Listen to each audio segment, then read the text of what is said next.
na hizo ni kuanzia vituo vyetu vya kuzalisha umeme, njia zetu za kusafirisha umeme, vituo vyetu vya kupoza umeme na maeneo mengine.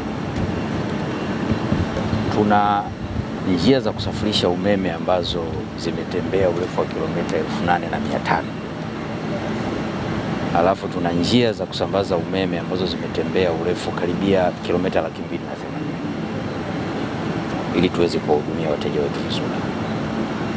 Sasa njia hizi za kusafirisha umeme na kusambaza umeme zimepita ardhini. Ziko zinazopita kwenye maeneo ambayo ni mapori, kuna wanyama humu ndani, kuna miti mirefu sana, lakini ziko ambazo zinapita pembezoni mwa barabara mnaziona, lakini ziko zinapita kabisa kwenye mitaa yetu, na ziko zingine zinapita kwenye maeneo ambayo kulingana na mabadiliko ya tabia nchi, mvua, zinapita kwenye maeneo chepe na ziko subject kwenye hitilafu ambazo zinasababishwa na mazingira yenyewe yalivyo.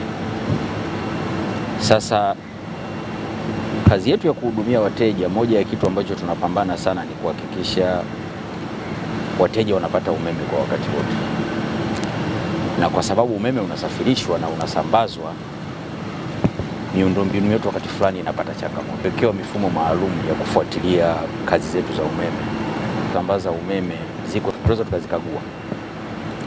Yaani kama hapa mmeona tulikuwa na demonstrate, kagua hiyo njia ikachukua picha, alafu sisi tukapata image, tukafanya uchambuzi, na wakati fulani tukapata analysis na tukajua usalama wa nguzo yetu na njia yetu uko salama au kuna damage zimeanza, tufanye matengenezo kabla madhara hayajatokea.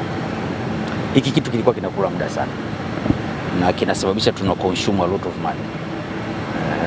Emergency team zetu zinatembea, tunawasha magari, lakini wakati fulani unalazimika kukata umeme, wateja wanakosa huduma. Kwa hiyo sasa hivi tunazindua hizi drone ambazo tutazitumia sisi kwenye kukagua njia hasa za kusambaza umeme.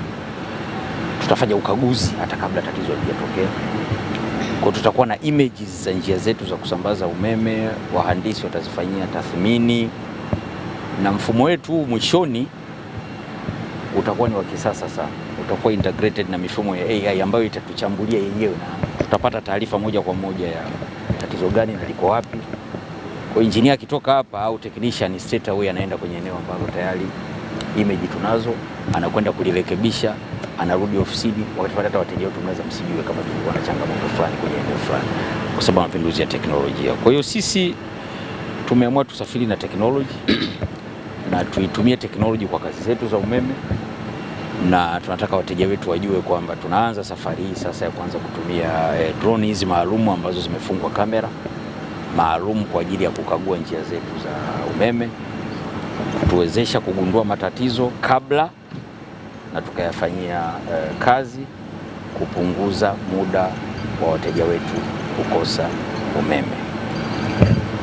Sawa jamani?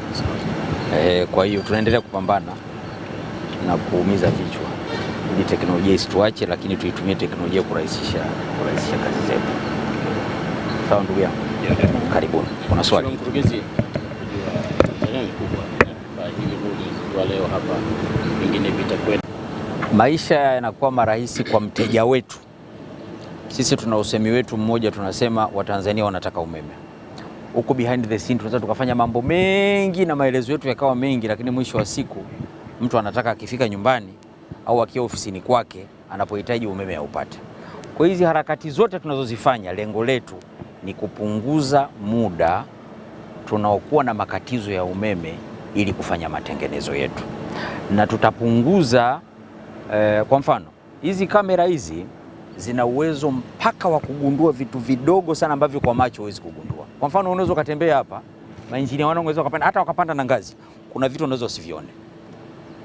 Kwa hiyo kwa kutumia hizi drones na kamera zake ambazo ziko very sharp na zimekuwa designed kufanya kazi hizi, zinaweza zikakuza picha kwenye kiwango ambacho akirudi sasa kwenye kompyuta akaona sehemu ambayo asingeweza kuona kwa macho. Akishaiona ile damage ambayo itakuja kutokea baada ya muda fulani, ina maana yeye atawahi kwenda kutengeneza kabla ile kitu haijawa kubwa na kusababisha umeme ukatike. Hiyo ndio faida kwa mteja, kwamba ukatikaji wa umeme ule ambao wanauona utapungua kwa kiasi fulani, kwa sababu ziko changamoto tutazigundua, kwa sababu hizi mashine tutazitumia kukagua, hatuzitumia tu kwenda kutuangalia tatizo ambalo limetokea. Kwa hiyo kwenye kukagua tutajua bwana, fida fulani ina dalili mbaya.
Langu naitwa Salma Yahya Mharam, ni manager wa TANESCO wilaya ya Kibamba. Huu mfumo ambao umezinduliwa leo na kiongozi wetu, MD wetu wa TANESCO, ni mfumo ambao utaenda kuturahisishia kazi sana kwenye laini zetu, na vile vile kufanya wepesi katika kuhakikishia tunawapatia huduma wateja wetu kwa uharaka.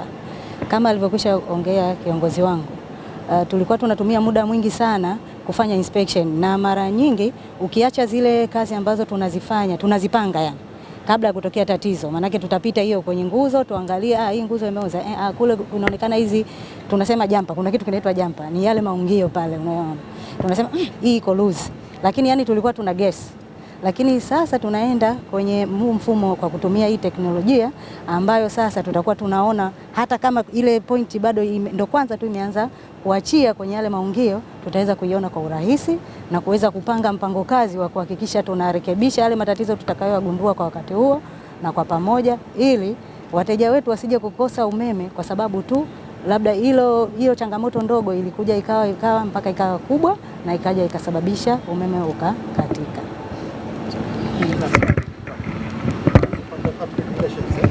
No, ni manager